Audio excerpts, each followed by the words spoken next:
In class 8th, chapter 13 is going on. We will discuss question number 4. I have discussed up to question number 3 in exercise 13.2, but now I am going to start question number 4. See in your NCERT book, if a box of sweets is divided among 24 children, कह रहा है कि if a box of sweets, यानी sweets का एक box है, उसे जो उसके अंदर स्वीट्स है वो डिवाइड की जाती है कितने बच्चों में? 24 चिल्ड्रंस में. They will get 5 sweets each, यानी हर बच्चे को कितनी मिलती है? 5 स्वीट्स, यानी 5 मिठाई एक बच्चे को मिलती है. ठीक, बच्चे कितने हैं? 24. आगे कह रहा है how many would each get, यानी हर बच्चे को कितनी मिलेगी, यानी सेकंड स्टेप स्टार्ट कर रहा है. If the number of children is reduced by 4, अगर 4 चिल्ड्रन कम कर दिए जाए, पहले 24 थे तो 5 मिल रही थी एक बच्चे को, अब 4 चिल्ड्रन रिड्यूस करने के लिए कह रहे हैं, यानी कम करने के लिए कह रहे हैं. जब चिल्ड्रन कम होंगे तो स्वीट्स ज़्यादा मिलेंगी या नहीं मिलेंगी? तो यही तो आपका क्या है? इनवर्स. यही तो आपका इनवर्स प्रोपोर्शन है. क्लियर? अब आपको क्या करना है? एक छोटी सी टेबल बनानी है, इसकी हेल्प से आपको क्वेश्चन ईजी हो जाएगा. इसमें कौन कौन रोल प्ले कर रहा है चेक करो. एक तो इसमें चिल्ड्रन है, नंबर ऑफ चिल्ड्रन, और ये क्या है? Number of sweets. Number of sweets. First step में देखिए क्या कहा इसने, जब कितने चिल्ड्रन थे? 24, तो एक बच्चे को कितना मिल रहा था? 5 sweets. When children reduced by 4, यानी 4 चिल्ड्रन कम कर दिए तो कितने बचेंगे? 20. अब वो पूछ रहा है अब हर एक बच्चे को कितनी स्वीट्स मिलेगी, तो हमें नहीं पता ये कितना हो पाएगा.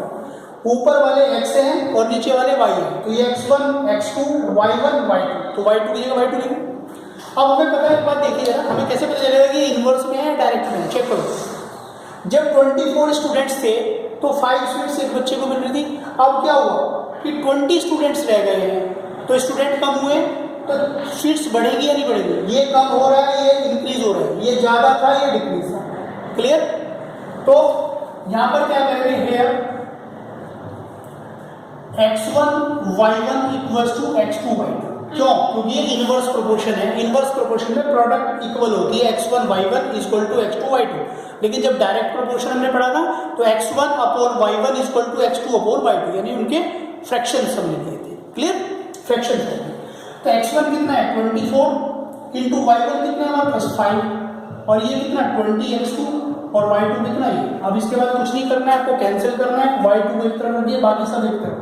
24 इंटू 5, 20 क्रॉस मल्टीप्लिकेशन में आ जाएगा ये y.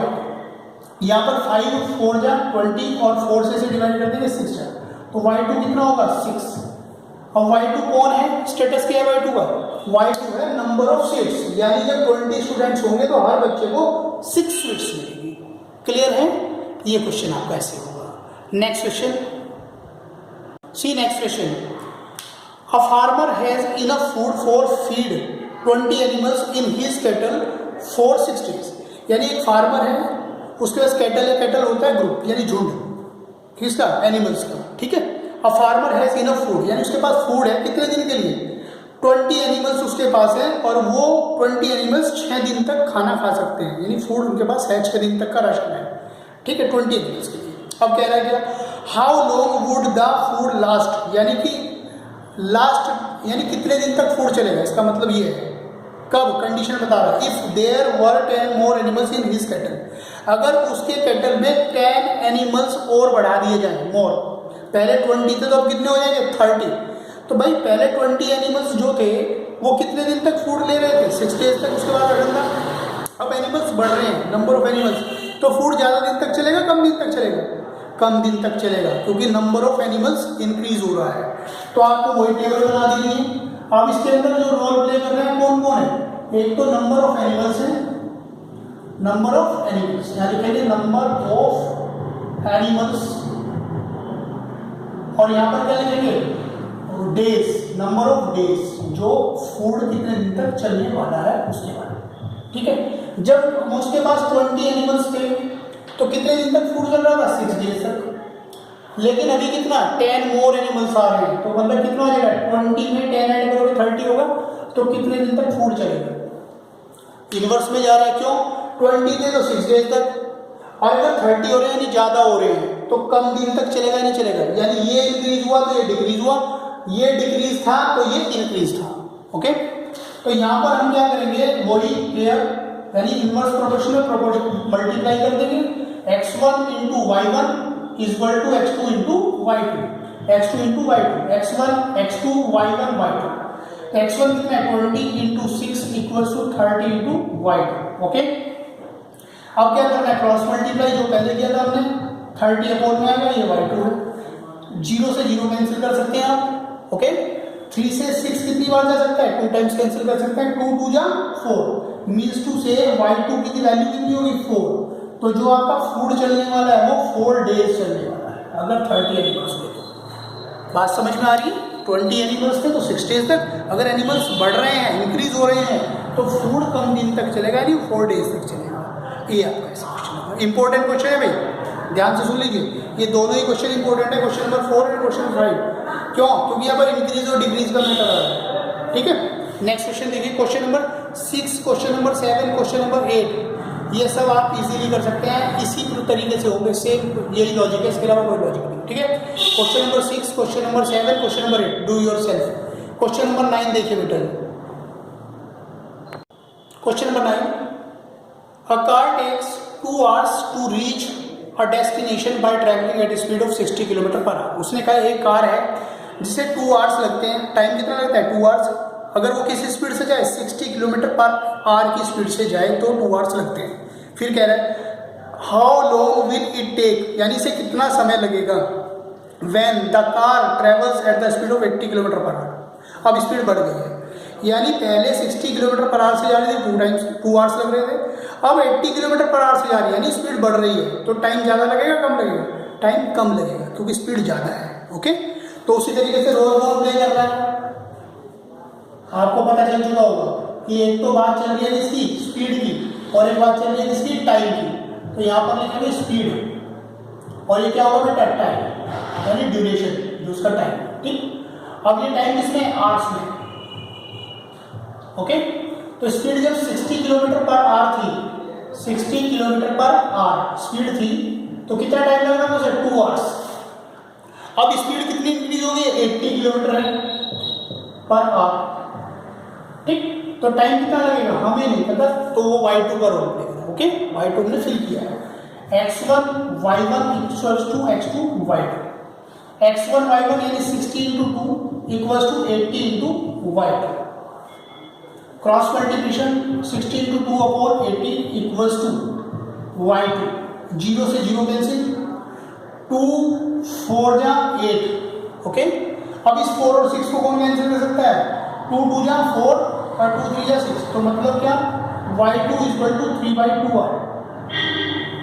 ये किस में आएगा, आर्स में आएगा, क्योंकि y कौन है, टाइम है, आर्स में आएगा। आप इसे सॉल्व करके क्या लिखेंगे, y2 equal to in 1 whole 1/2 hours, यानी 1.5 आवर्स। आप ये भी लिख सकते हैं, इसे 1.5 आवर्स भी लिख सकते हैं। ठीक है, ओके, ये मिक्स फ्रैक्शन है हमारा, इसे 1.5 आवर्स भी लिख सकते हैं, यानी उस कार को 80 km/h से जाने में इतना टाइम लगेगा, क्योंकि पहले स्पीड कम थी तो टाइम ज़्यादा लग रहा था, अब स्पीड ज़्यादा है तो टाइम कम लगेगा। यही हमारा क्या होता है, इनवर्स प्रोपोर्शन। मैंने तब भी समझाया था आपको कि अगर x इंक्रीज हो रहा है तो y डिक्रीज होगा, और अगर y डिक्रीज हो रहा है तो x इंक्रीज होगा। वो ही हो रहा है, यहाँ पर कम था तो टाइम ज़्यादा था, अब यहाँ पर पहले 60 था फिर 80 है, तो ये क्या होगा, टाइम कम लगेगा। ओके, इस तरीके से क्वेश्चन के नेक्स्ट क्वेश्चन देखिए, क्वेश्चन नंबर 10।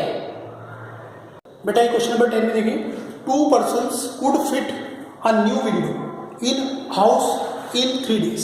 कह रहे हैं कि 2 persons यानी 2 लोग अगर एक विंडो फिट करना चाहें किसी घर में तो उन्हें कितने दिन लगते हैं, 3 days, 2 लोग। ठीक, अब उसका फर्स्ट क्वेश्चन आया, फर्स्ट पार्ट देखिए, one of the person fell ill before work started, यानी काम शुरू करने से पहले ही एक आदमी क्या हो गया, उनमें से बीमार पड़ गया। कितने आदमी बचे भाई, 2 person थे ना, 3 days लग रहे थे, 1 person क्या हो गया, इल बीमार, बचा कितना, सिंगल, एक आदमी, तो उसे टाइम उतना ही लगेगा, ज़्यादा लगेगा, उसे टाइम ज़्यादा लगेगा, क्योंकि एक आदमी कम हो, उसकी एबिलिटी कम हो गई। ओके, तो कह रहा how long would the job take now, अब कितना समय लगने वाला है। तो कौन कौन लोग हैं पहले तो ये बताओ। एक तो नंबर ऑफ पर्सन है और एक टाइम है। तो आप टेबल बनाइए।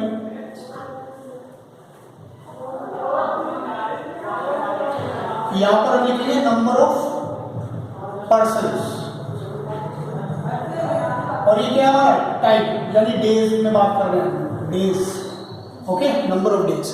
तो जब कितने परसेंट इसकी इनिशियल यानी स्टार्टिंग में कितने परसेंट है 2%, कितना टाइम लगा था 3 डेज। ओके, फर्स्ट पार्ट में क्या कहा उसने कि 1% क्या हो गया बीमार, इल हो गया। ठीक है, तो कितने बचे हमारे पास 1% ही तो बचे, उसे कितना टाइम लगने वाला हमें नहीं पता, हम फाइंड आउट करेंगे। ओके, तो क्वेश्चन देखिए x1 y1 equals to x2 y2 यानी इनकी प्रोडक्ट इक्वल टू इनकी प्रोडक्ट। x1 कितना है 2 × 3 इक्वल्स टू x2 कितना है 1 × y2, तो 1 की y2 से मल्टीप्लाई होगी, there is no effect, clear. तो y2 ही रहेगा और ये कितना होगा 6, तो मतलब y2 it means you can write here 6 days. कितने दिन लगेंगे उसे 6 डेज। ओके, तो फर्स्ट पार्ट का आंसर तो ये है कि अगर सिंगल पर्सन काम करे तो उसे 6 डेज लगने वाले, पहले 3 डेज लग रहे थे। 50% हो गया यानी 50% बढ़ गया उसका काम। ओके, अब उसके हिस्से का उसे ही करना पड़ेगा सिंगल पर्सन को। सेकंड पार्ट में क्या करा है उसने, ये क्या पार्ट है first part. Okay, second part में कह रहा है how many persons would be needed to fit the window in 1 day, कि अगर इस विंडो को 1 डे में फिट करना हो सिर्फ एक दिन में तो कितने पर्सन हमें चाहिए। तो इसी में आप एक कॉलम इंक्रीज कर दीजिए। ठीक है, उसमें कितने पर्सन चाहिए, तो पर्सन वाली रो यही तो है, ये वाली है ऊपर वाली रो, कितने पर्सन, तो ये कौन होगा x3 x1 x2 x3, clear. अब यहाँ पर कौन है, कितने दिन लग रहे हैं उसे 1 डे। ओके, अब इनकी प्रोडक्ट इक्वल टू इनकी प्रोडक्ट इक्वल टू इनकी प्रोडक्ट होगी या नहीं होगी, तो हमें तो ये पता है, तो 2 × 3 पता तो y2 भी चल चुका है, लेकिन हम इसे लेके चलेंगे। ठीक है, यहाँ पर भी क्या करेंगे हम x1 y1 इक्वल्स टू ये कौन है x3 × y3, तो x1 कितना होगा हमारा 2 × 3 और x3 हमें नहीं पता है बेटा, और ये कितना है तो x3 कितना आ जाएगा हमारा 6 डेज। कितने लगेंगे 6 डेज नहीं, क्योंकि x कौन है नंबर ऑफ पर्सन है, तो यहां पर लगेंगे 6 पर्सन, तो 6 पर्सन चाहिए जो एक दिन में वर्क को कंप्लीट कर दे। इंपॉर्टेंट क्वेश्चन है वैसे, ठीक है, इंपॉर्टेंट लिख लेना बेटा इसमें। Okay, if you have any problem then you can discuss. ठीक है, नेक्स्ट क्वेश्चन 11 है। 11 क्वेश्चन भी बिल्कुल ऐसे ही होगा, मैं एक बार कर दे रहा हूँ अगर आपको ऐसा लगे। 11 question, a school has 8 periods a day, कह रहे कि एक स्कूल में एक दिन में 8 पीरियड्स चलते हैं। ठीक है, ईच ऑफ 45 मिनट्स ड्यूरेशन, यानी हर एक पीरियड 45 मिनट्स का है, क्लियर। तो आपको टोटल टाइम पता चल जाएगा ना, क्योंकि एक पीरियड 45 मिनट्स का है, तो 8 पीरियड्स कितने के होंगे, तो 8 से मल्टीप्लाई कर लो, आपको पता चल जाएगा कि आप स्कूल में कितनी देर रहने वाले हैं। स्कूल से तो वैसे ही डर लग रहा है आप लोगों को आजकल। ठीक है, चलिए, तो how long would each period be, कह रहे कि एक पीरियड कितनी देर का होगा, आगे क्वेश्चन दे रहा है। If school has 9 periods a day, अगर स्कूल में 8 पीरियड की जगह 9 पीरियड्स कर दिया जाए, ठीक है, तो भाई पीरियड का जो ड्यूरेशन होगा वो कम होगा नहीं होगा, स्कूल तो उतने टाइम चलेगा। 9 पीरियड्स कर रहे हैं तो पहले 45 मिनट्स का पीरियड था, अब की बार कम मिनट्स का पीरियड रखना पड़ेगा। तो कह रहा है assuming the number of school hours to be the same, उसने बोला है कि आप ये मानकर चलें कि स्कूल का जो टाइम है वो सेम है। अगर स्कूल सुबह 9 बजे से लेके 2 o'clock यानी 2 बजे तक खुलता है, तो उस दिन भी 9 से 2 ही खुलेगा, बस आपको क्या करना है ड्यूरेशन कम करना पड़ेगा। अब यहाँ पर क्या करेंगे, लास्ट क्वेश्चन है, क्वेश्चन नंबर 11। आप एक टेबल ड्रॉ कीजिए। यहाँ पर किस किसके बीच में बात चल रही है, एक तो नंबर ऑफ पीरियड्स है और एक है टाइम। नंबर ऑफ पीरियड्स और ये क्या हमारा टाइम या ड्यूरेशन लिख सकते हैं आप, ड्यूरेशन।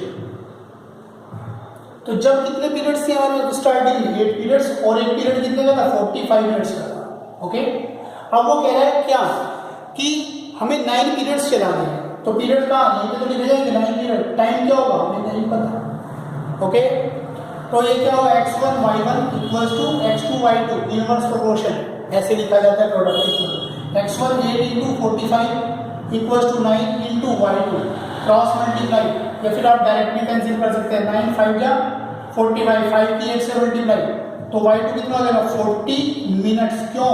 क्योंकि y2 टाइम है हमारे पास, ड्यूरेशन है, तो ड्यूरेशन मिनट्स में आएगा, तो मिनट्स में बात कर रहा था। ओके, इस तरीके से your exercise has been completed. Clear? Now you have to do practice. If you have any problem then you can discuss, you can call. Next video में हम नेक्स्ट एक्सरसाइज यानी नेक्स्ट चैप्टर के साथ मिलेंगे। अच्छे से प्रैक्टिस कीजिए, work complete कीजिए। Thank you so much.